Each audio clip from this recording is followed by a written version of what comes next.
Kia ora. In today's news, new designs for Christ Church Cathedral have been revealed and the public will have a chance to have its say. The Anglican Diocese and church property trustees have unveiled three options, one of restoration while the other two look at concepts for a new cathedral. Two public forums will be held this month and views on the design will be sought until early May when church property trustees will select their preferred option. People who incite others to commit suicide, regardless of whether or not they do it, could spend up to 3 years in jail. That's part of a raft of changes to cyberbullying laws announced today by Justice Minister. Judith Collins says the time is up for cyberbullies. Their behaviour is not acceptable. We're not talking about a one-off stupid comment made by one person to another. This is a constant behaviour that actually, at the moment, is leading to a lot of kids killing themselves. One of the men accused of attacking Jesse Ryder claims the cricketer was hit by just one punch.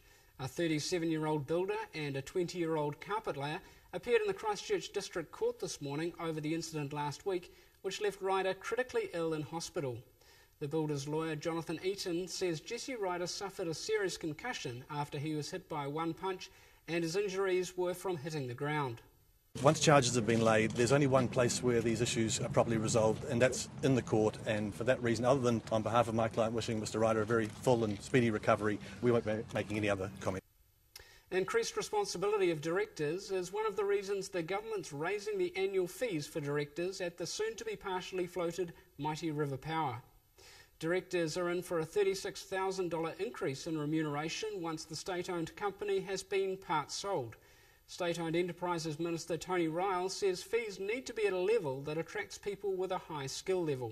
It's a big increase compared to where they have been previously, but it does actually put them at a pretty middle range compared to a lot of the directors' fees for very big companies in New Zealand. It's certainly less than, for example, Contact Energy and Telecom. A group of New Zealand dignitaries has travelled to Afghanistan ahead of the departure of the final contingent of Kiwi troops. Defence Force Chief Lieutenant General Rhys Jones says the withdrawal is the most difficult part of the operation. He says the country's future is far from certain, but the Afghan government is now relatively robust. Rhys Jones says people have seen change and don't want to go back to how they were under the Taliban, but the reality is Afghanistan is still a divided country. Tensions are rising in North Korea with the rogue state approving military strikes on the US, including the use of nuclear weapons. This afternoon it added to the conflict by moving one of its mid-range missiles to its east coast, capable of hitting targets in South Korea and Japan. The US is sending a THAAD missile defence system to Guam, but for US officials the key is to avoid touching off a nuclear conflict. US Defence Secretary Chuck Hagel.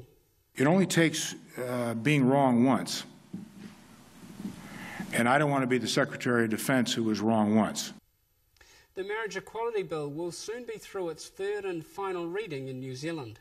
The issue has divided many countries, including Britain, where traditional supporters of the ruling Conservative Party are withdrawing their support for Prime Minister David Cameron, who is backing same-sex marriage.